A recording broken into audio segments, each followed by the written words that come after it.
Bienvenidos amigas, amigos, espero que este video les encante. Acá tengo una historia para contarles muy interesante, es un caso real que se titula El misterioso y extraño caso sin resolver del malvado duende de Zaragoza. Y bueno, este hecho es un hecho muy particular que remeció a España en los años 30. Un hecho paranormal que es uno de los primeros casos oficiales de hechos paranormales en ese país de España. Pues vamos por el inicio, ¿cómo empezó todo? Pues todo empezó el 27 de septiembre del año 1934, en la madrugada, en un conjunto de edificios en la dirección que voy a poner acá en pantalla, que sería el número 2 de la calle Gascón de Gotor. Se escucharon unas carcajadas inmensas y muy fuertes, muy retumbantes en todo el complejo de edificios, que despertaron a los vecinos. Salen rápido y van a ver de dónde provenía ese sonido. Pues lamentablemente no encontraron el origen, el lugar proveniente de esos sonidos. De pronto, pues se volvieron a sus casas a dormir, ya que no había respuesta aparente y ni explicación. Pasaron los días, le restaron importancia a todo lo sucedido, hasta que un par de semanas después, en la fecha para ser exactos, el 15 de noviembre del año 1934, una empleada del hogar se alistaba para preparar la comida, para calentarla y para ponerla en el fuego, en el fogón, en la estufa, en la hornilla, cuando de pronto escucha proveniente de dentro de la cocina, pues como que venía dentro de la estufa, carcajadas. No, disculpa, escuchó lamentos muy, muy fuertes, provenientes también de risas y como que alguien hablaba. Y horrorizada llama a la señora de la casa y le muestra y le hace escuchar los sonidos. Y entonces las dos se horrorizan y se hace un tumulto, la familia se entera, los vecinos se enteran, entonces también van a ver lo sucedido, nadie daba una explicación alguna. Vienen policías, vienen bomberos. Poco a poco todo se iba haciendo más grande, pues la ciudad se entera, esto se hizo nacional.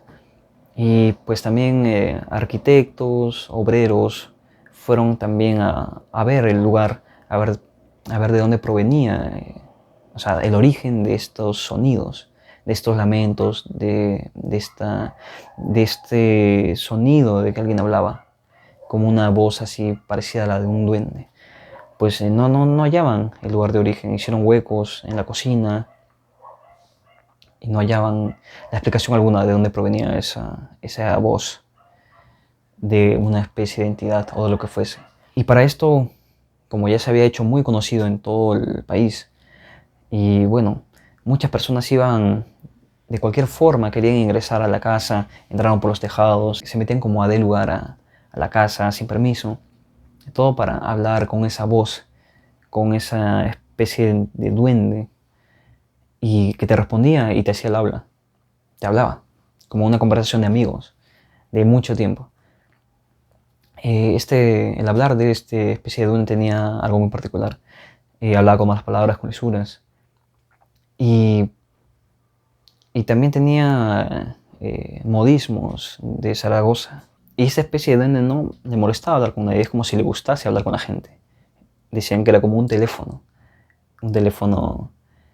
que tú podías ir y hablar con un familiar, amigo o quien fuese. Y muy particularmente se había creado como una serie colectiva con esta especie de duende. Algunos tenían temor, pero ya se había vuelto como una especie de fanatismo. Pero también había una especie de miedo dentro de todo, ¿no? Porque no había explicación de qué era eso.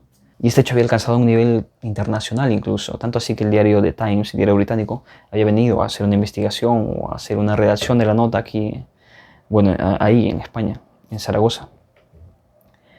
Y bueno, lo hizo dando más notoriedad a este caso a nivel internacional. Y hay un hecho muy particular, que una vidente, una especie pues sí, vidente, acá pongo su nombre en pantalla, había ido a hacer comunicación con esta entidad, con esta especie de duende, que para muchos era maligno, para otros más amigable. Había ido a hacer contacto, pero lamentablemente no pudo hacer ese contacto porque falleció en plena intención de contacto en la casa, ¿no? Con esa entidad. Y así fueron pasando los días, la gente seguía yendo a esa especie de atracción que era para ellos, que era hablar con el duende.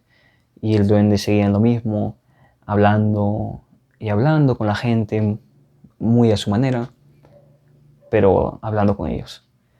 Pasaron los días hasta que un año aproximadamente después, el duende dejó de hablar. No se escuchó más y no se supo más de él. Nunca se supo de dónde provenía esta voz, pero muchos vecinos indicaban que la autora intelectual era la empleada del hogar, Pascuala Alcocer, que tenía el talento de la ventriloquía y lo usaba para poder engañar a la población. Sin embargo, había otros que decían que era imposible porque ella no se encontraba en el domicilio cuando ocurrieron estos hechos, cuando se escuchaba la voz. Y bueno, luego de esto se demolieron los edificios que estaban en la zona, dejando libre totalmente ello. Hasta que luego, unos años después, se hicieron unos edificios en ese mismo terreno donde anteriormente estaba el edificio que pasó este incidente de esta especie de duende maldito. Y bueno, ahora en la actualidad, como digo, hay apartamentos, ¿no?, en ese edificio que se construyó. Y el edificio se llama ahora Edificio Duende, conmemorando al duende, ¿no? O a esta especie de entidad que parecía un duende. Y bueno, amigas y amigos, esto fue todo. Espero que les haya gustado el video. Y bueno, nos vemos en una siguiente oportunidad. Por favor, denle like al video, compártanlo con sus amigas, amigos, familia. Síganme, suscríbanse y bueno, será hasta la próxima. Gracias.